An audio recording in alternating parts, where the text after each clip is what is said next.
Sistema de complemento, radicales libres de oxígeno y óxido nítrico. A ver, el sistema del complemento es una serie o un grupo de proteínas, de más o menos 20 proteínas. Y lo que se tiene con el sistema de complemento es una determinada cantidad de proteínas que van a actuar para eliminar patógenos de la circulación, ¿de acuerdo? De estas 20 proteínas, las más importantes son 11, de C1 a C9, en ese orden, C1, C2, C3 hasta C9, además de la proteína B y la proteína D. Estas son las 11 proteínas principales del sistema de complemento. ¿Qué es lo importante en este sistema? Es que tiene 3 vías de activación, ¿ok? De esas 3 vías se conoce la vía clásica, la vía alterna o vía alternativa y la vía de las lectinas, ¿de acuerdo? A ver, vamos a ver cada una. Primero, ¿cuáles son esas funciones del sistema de complemento? Tiene varias funciones, me parece que estas 7 son las que Guyton lo define de mejor forma. La primera es la opsonización y la fagocitosis, ¿no? La opsonización la vamos a ver en la siguiente diapositiva, que está relacionada con la detección y la marcación de un determinado patógeno para que pueda ser fagocitado. Esa es la opsonización y está dirigida básicamente por un fragmento proteico que es el C3b, pregunta de examen. Además tenemos otra función que está relacionada con la lisis. ¿Lisis? ¿Qué cosa es lisis? Destrucción o ruptura, ¿no es cierto? Tiene que ver con la lisis celular o la lisis de las células que están de repente afectadas, los patógenos, y para esto se forma un complejo de ataque de membrana, también conocido como CAM o complejo citolítico, ¿de acuerdo? Ese complejo de ataque de membrana o complejo citolítico tiene unas siglas, y esas siglas están en relación con la cantidad de fragmentos proteicos que se van sumando a la reacción. Se define como el C5B6789. Así parece el número telefónico, ese es C5B6789. Viene en el examen, ya saben que tienen que marcar complejo de ataque de membrana, ¿cierto? Bien. Otra de las funciones posibles del sistema de complemento es la aglutinación. Cuando ustedes vean su práctica de grupos sanguíneos, lo que van a ver justamente es cuando se realiza una reacción de antígeno anticuerpo, se va a producir hemólisis, y ante la hemólisis lo que va a pasar es se va a ver una aglutinación en los hematíes. Igual acá, la aglutinación es una respuesta luego que se ha producido la reacción antígeno-anticuerpo, ¿de acuerdo? Y es posible que parte de esto esté en relación con la función del sistema de complemento. Otra de las funciones es la neutralización de los virus. Otra es la quimiotaxia, y esta quimiotaxia está relacionada con un fragmento proteico específico, que es el C5A. Otra función es la activación de los mastocitos y los basófilos, y no se olviden que estos mastocitos y basófilos se degranulan, y una vez que se degranulan, pueden secretar diferentes sustancias, ¿no? ¿Qué sustancias secretaban los mastocitos? ¿Qué cosa? Heparina, ¿qué más?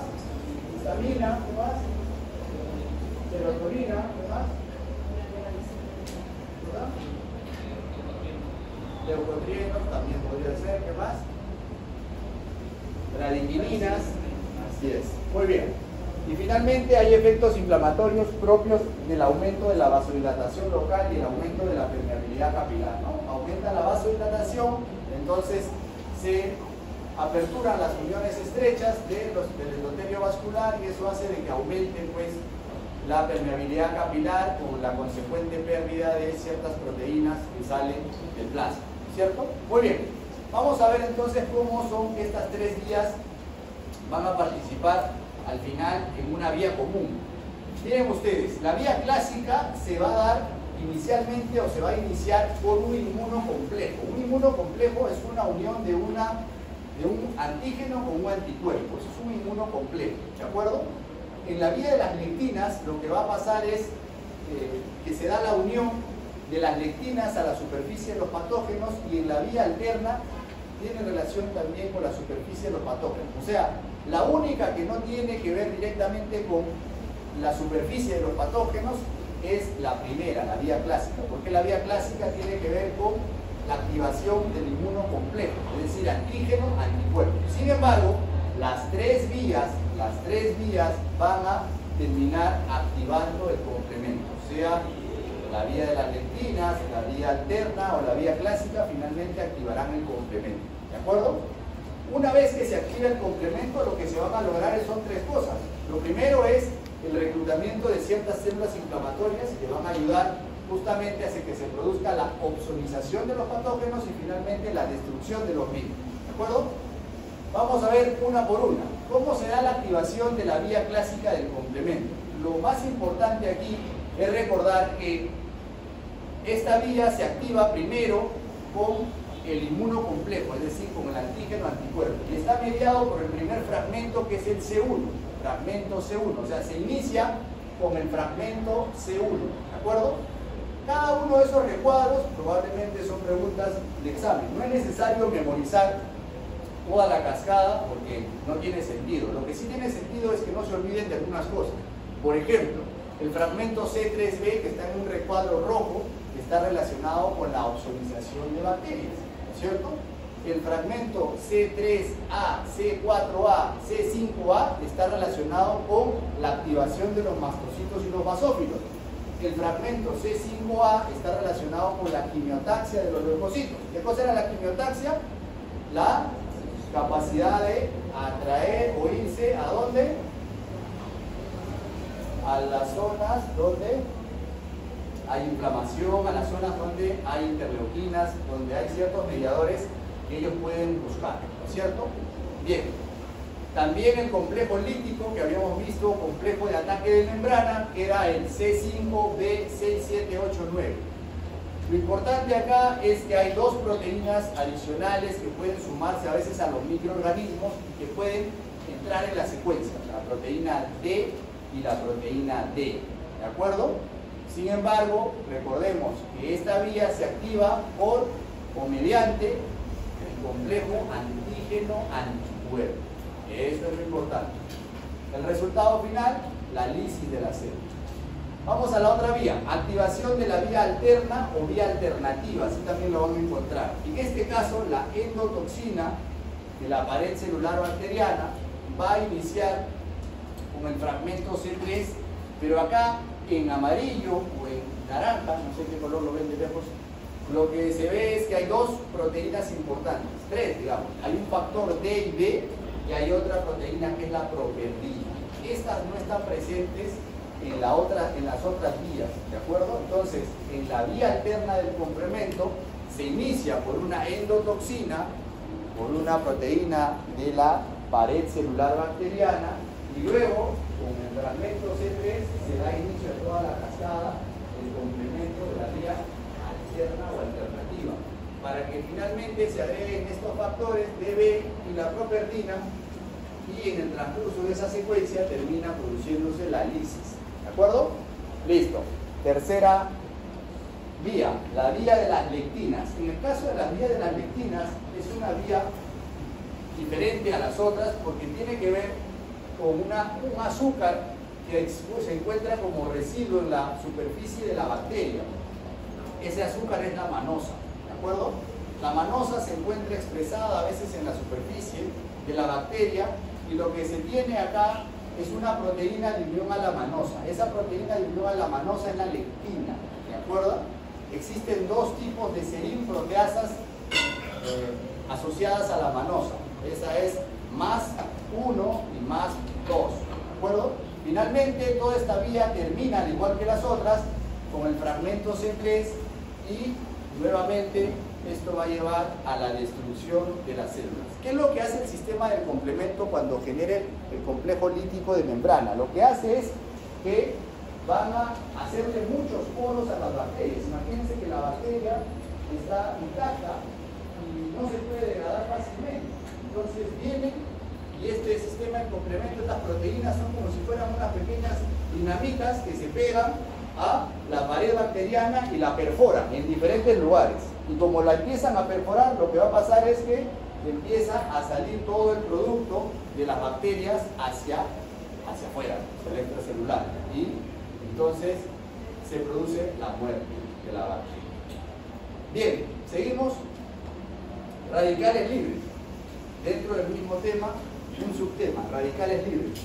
Esto ya creo que ustedes lo han visto porque es parte de biofísica, de química, de otras cosas, ¿no? Pero recordemos un poquito, estas son moléculas que son altamente reactivas debido a que han perdido un electrón en su órbita más externa, ¿no? Se ha vuelto una molécula altamente reactiva porque ha perdido justamente un electrón en el orbital externo, ¿de acuerdo? Y lo hace que esta molécula sea muy inestable y va a tener que apoyarse de otras moléculas, pero en el transcurso genera problemas, genera daño, ¿de acuerdo?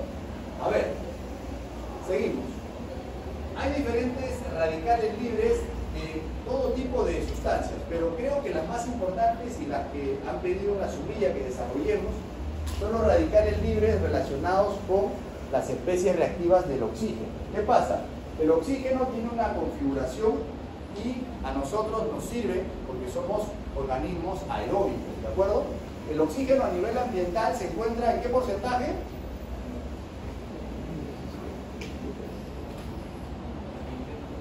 21%, correcto, 21%, porque la mayor cantidad de lo que respiramos es nitrógeno, más o menos como 78%, ¿no? Entonces, no es una gran cantidad de oxígeno respecto al aire total, ¿de acuerdo? Sin embargo, este oxígeno puede ser pasible o puede tener ciertos problemas una vez que empieza a ir avanzando o ayudándonos en el proceso de del metabolismo, ¿no es cierto? Por ejemplo, se pueden generar radicales superóxido, en verdad el nombre completo es anión superóxido, ¿no? Que normalmente están ligados a ciertas moléculas llanas, básicamente enzimas, pero hay varias de estas sustancias reactivas. Por ejemplo, tenemos peróxido de hidrógeno, que es agua oxigenada, está más relacionado con los ácidos grasos insaturados, tenemos los radicales hidroxilos, tenemos el oxígeno singlet, tenemos nitroxilo, hidroperóxido y diferentes sustancias o diferentes moléculas diana en los cuales van a actuar estos radicales libres, ¿de acuerdo? Estas moléculas inestables son importantes tenerlas en cuenta porque nos sirven también, recordemos que algunos de los polimorfos nucleares, los neutrófilos específicamente, usan justamente los radicales libres para destruir a la bacteria. O sea, no es que tampoco sean del todo mal, nos sirven para eliminar los patógenos. Los patógenos también generan radicales libres, pero también tenemos que entender que el cuerpo necesita defenderse. ¿Y cómo se defiende? Teniendo lo opuesto. ¿Qué es lo opuesto a un radical libre? El radical libre lo que produce es oxidación, oxida. ¿Qué es la oxidación? Es sustraer un electrón de otro átomo para poder estabilizarse. Entonces oxida. ¿Qué es lo que necesitamos para combatir a los radicales libres? Antioxidantes, correcto. A ver, siguiente. ¿Cuál es el problema de los radicales libres? El problema es que los radicales libres van a generar, en ausencia de los antioxidantes, lo que van a generar es estrés oxidativo en las células, ¿no es cierto? Y este estrés oxidativo está relacionado con el envejecimiento, con el daño, con el proceso del cáncer, con muchas cosas que son parte del inicio del estrés oxidativo. ¿De acuerdo? Seguimos. Ahora, hay muchos radicales libres o se forman de diferentes formas los radicales libres. Una forma, por ejemplo, es la luz ultravioleta, ¿no es cierto? La luz ultravioleta que cada vez es peor, que no está necesariamente relacionada con el calor, sino que con la radiación hace que se produzcan diferentes tipos de radicales libres en el cuerpo. Estos impactan directamente sobre las células, pero específicamente sobre el ADN. Por ejemplo, después de las 5.000 horas de exposición a la luz ultravioleta, indefectiblemente aparece cáncer de piel. O sea, imagínense, ustedes han estado en la playa desde chicos, que a los padres les gustaba, y siguen yendo a la playa cuando tengan 60 años, fijo que van a ser candidatos de un cáncer de piel. Felizmente, no del más agresivo, pero probablemente de uno vasosecundario. Entonces hay que tener cuidado. ¿Cómo se cuida uno? Usando bloqueador, usando un sombrero de ala ancha, usando lentes de sol, protegiéndose en la medida de lo posible si tienes una sombrilla, usas una sombrilla, tratas de darte una protección adicional, porque si no, vas a terminar mal, no ahorita, sino en un tiempo, ¿no es cierto? Otro problema está relacionado con la polución del aire. La polución del aire se refiere a la contaminación de tipo industrial del aire. Con eso no podemos hacer nada, es un tema de política, no tiene nada que ver con nosotros, no se refiere a la contaminación de otro tipo, sino es una contaminación de tipo industrial. Todos estamos expuestos a lo mismo y es un poco difícil. Al menos acá no tenemos tanto este problema, en otras ciudades es peor de los países industrializados, ¿correcto? Muy bien. Otro problema está relacionado, otra causa está relacionada con la radiación ionizante. La radiación ionizante es aquella que viene también de las plantas nucleares, de ese tipo de desechos nucleares, por supuesto, pero lo más común que nosotros tenemos son, por ejemplo, las imágenes radiográficas. La radiografía, las tomografías producen radiación ionizante, ¿cierto? Esas personas que por alguna razón siempre están tomándose radiografía, tomografía, se están irradiando, ¿no es cierto? Los médicos que trabajan en el área de imágenes tienen siempre un photocheck especial que tiene este símbolo, justamente para detectar la cantidad de la carga de la radiación ionizante que están llevando. Y una vez que llegan al tope, al límite, se les da descanso, ¿no? La persona no puede seguir trabajando. Profesor, qué chévere, me dan descanso. Pero no es bueno, significa que has llegado al tope de tu radiación. Y cada vez que llegas al tope de tu radiación, estás exponiéndote al riesgo de que aparezca un cáncer por ahí, ¿no es cierto? Entonces, tengamos en cuenta esto. Por eso es que cuando uno va a los nosocomios, a los hospitales, y ve ese tipo de símbolo, alerta de radiación ionizante, la gente se aleja. Profesor, ¿la resonancia magnética produce radiación ionizante? No. ¿La ecografía produce radiación ionizante? No. He dicho radiografía, tomografía. ¿De acuerdo? El tabaquismo, fumar, también produce muchos radicales libres. Profesor, fumar cigarrillo o fumar marihuana, todo lo que sea fumar produce, todo lo que es cigarro va a producir, o humo mejor dicho, va a producir radicales libres, y entonces es un problema, por si acaso. No, profesor, yo fumo de la web, no, igualito. Entonces, tener cuidado. El metabolismo también nos genera radicales libres, también. O sea, que el simple hecho de que la persona esté comiendo, esté realizando su metabolismo el día a día, está generando radicales libres. Pero también el cuerpo tiene la manera de tratar de resolver estos problemas. No se queda de brazos cruzados, ve la forma de solucionar estos problemas, ¿de acuerdo? La inflamación, cuando es crónica, también genera muchos radicales libres. Acuérdense que las defensas usan radicales libres. Y si hay una herida crónica, supongamos, entonces se está generando constantemente radicales libres en el cuerpo y se vuelve una inflamación sistémica. También es un problema. ¿Qué podemos hacer para combatirlo? Usar antioxidantes. A ver, vamos a ver la siguiente diapositiva. ¿Qué es lo que hace el antioxidante entonces? Lo que hace es donarle ese electrón a ese átomo o ese radical libre que está tratando de, está inestable, tratando de llevarse o robarse el átomo del otro lado, ¿no es cierto? Para que no haga daño, le da, ¿no es cierto? Muy bien, seguimos. ¿Y qué tipo de antioxidantes tenemos? Tenemos varios, ¿ah? Tenemos varios. Tenemos de tipo enzimáticos y tenemos también no enzimáticos. Los enzimáticos, por ejemplo, son la catalasa, por ejemplo, la superóxido dismutasa, SOD superóxido dismutasa, el sistema glutatión, la glucosa 6-fosfato deshidrogenasa, que genera NADPH, ¿no? O NAD reducido. Dentro de los no enzimáticos tenemos los tocoferoles. Un ejemplo de tocoferol, por ejemplo, la vitamina tocoferol, alfa tocoferol. ¿Qué vitamina es? La vitamina ¿qué vitamina? La vitamina E. Muy bien. Ácido ascórbico, también conocido como ¿qué? Vitamina C. Ácido tiópico, carotenos. Los carotenos tenemos diferentes tipos, por ejemplo, ceruloplasmina, albúmina también están considerados carotenos por si acaso, pero son esas también que tenemos, esos vegetales que son de colores, ¿no? La zanahoria, esos vegetales que parecen de un color especial, esos tienen bastante caroteno. Coenzima Q, que también tenemos bastante, flavonoides, por si acaso también hay antioxidantes exógenos, por ejemplo, el etanol. Profesor, ¿el alcohol? Sí. El café también tiene antioxidantes, pero todo en su justa medida, ¿de acuerdo? Profesor, yo me antioxido todos los días. No. En su justa medida, ¿de acuerdo? Porque también el hecho de consumirlo todos los días a diario hace o genera, en el caso del alcohol, genera tolerancia. Tolerancia. Muy bien, seguimos.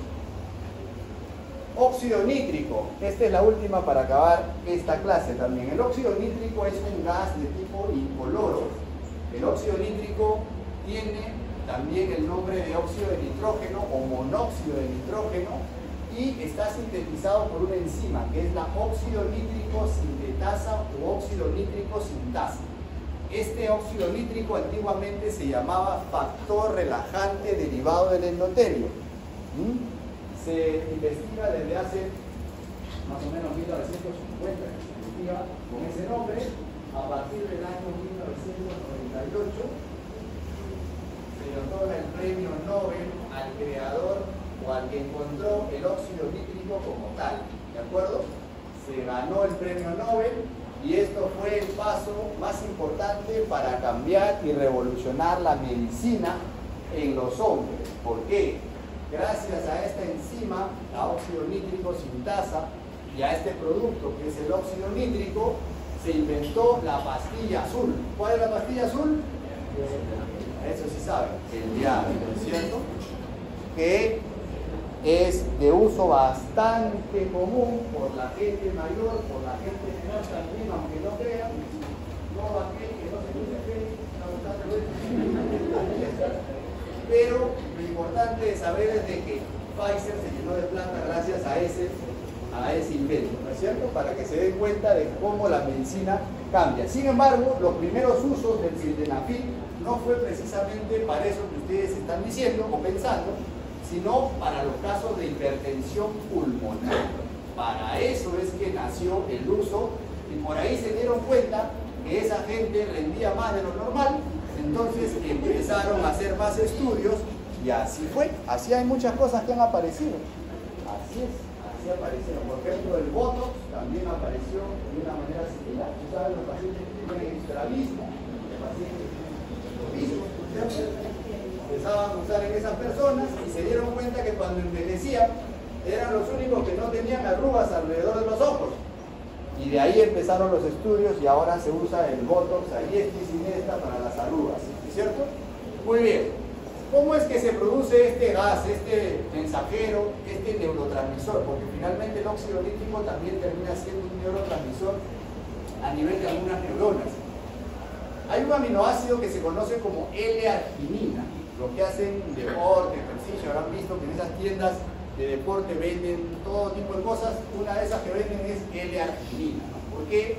Porque genera o es un compuesto que es un aminoácido que finalmente va a ayudar a que se sintetice óxido nítrico, pero siempre y cuando tengamos la enzima, la óxido nítrico sintasa, ¿no es cierto? Esta L-arginina pasa a ser L-citrulina, esto ya más parece bioquímica, y luego termina convirtiéndose en óxido nítrico. ¿No es cierto? Profesor, ¿cómo puedo hacer para aumentar mi óxido nítrico?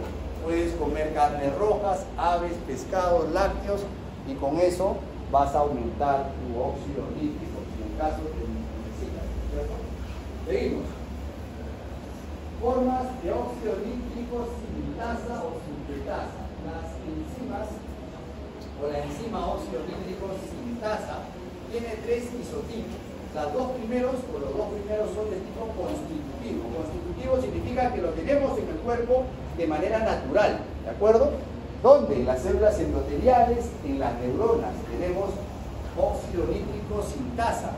Esto va a hacer de que se produzca en las células endoteliales vasodilatación y en las neuronas lo que va a hacer es la modulación de la liberación de otros neurotransmisores, ¿de acuerdo? Para que pase eso necesita un catión importante que es el calcio, o sea, esta óxido nítrico sintasas de tipo constitutivas son calcio dependientes, pregunta de examen, ¿de acuerdo? Y los macrófagos también pueden producir óxido nítrico porque lo necesitamos, porque da la casualidad de que el óxido nítrico también es un radical libre. Profesor, pero no está diciendo que hace bien, ¿cómo va a hacer bien y va a hacer mal? Sí, hace bien en su justa medida. Si hay exceso también hace mal, así es la fisiología. Todo el exceso es malo, todo el defecto también es malo. Tiene que ser todo en justa medida, ¿cierto? Si no estudias nada para el examen, te va a ir mal. Si estudias demasiado, hasta el último minuto antes del examen, de repente te bloqueas y no sabes qué cosa vas a responder, ¿cierto? Todo puede pasar. Bueno, en este caso, los macrófagos son los que sintetizan esta óxido nítrico sintasa. Por eso dice I, porque es de tipo inducido o inducible. Y esta óxido nítrico sintasa va a servir para poder generar óxido nítrico y poder atacar con los radicales libres que producen a las células bacterianas, ¿no es cierto? Es decir, tiene un efecto antibacteriano. O sea, puede generar vasodilatación, puede ser un neurotransmisor, puede tener un efecto antibacteriano también. Muy bien, seguimos. Los efectos del óxido nítrico son variados, ¿verdad? En el cerebro, ya habíamos dicho, en el sistema nervioso, lo que produce es, actúa como neurotransmisor. A nivel cardiovascular puede aumentar la vasodilatación, puede aumentar la angiogénesis. Angio viene de vaso, génesis viene de formación, o sea, aumenta la formación de vasos sanguíneos, de nuevos vasos sanguíneos. Disminuye la agregación plaquetaria a nivel respiratorio, produce broncodilatación, ¿no? Dilata los bronquios, aumenta la permeabilidad alveolo capilar, es decir, que mejora la hematosis. La hematosis es el proceso de intercambio entre el oxígeno y el CO2 en el medio ambiente. A nivel renal aumenta la tasa de filtración glomerular, disminuye la respuesta miogénica, disminuye la reabsorción tubular, disminuye la cantidad de angiotensina 2, disminuye la actividad simpática. Profesor, ¿qué cosa es angiotensina 2? Es una hormona que sirve para regular la presión arterial, ¿de acuerdo? Es un vasoconstrictor. Los efectos metabólicos están relacionados con el aumento de la secreción de la insulina, el aumento de la depuración de la glucosa, la disminución de los lípidos, aumenta la eficiencia mitocondrial, es decir, la mitocondria produce mayor energía. Y a nivel reproductor, bueno, favorece la erección, la espermatogénesis, la ovogénesis y también la ovulación. ¿De acuerdo? Seguimos. Allá vamos. Ya, bueno, vamos a la última entonces.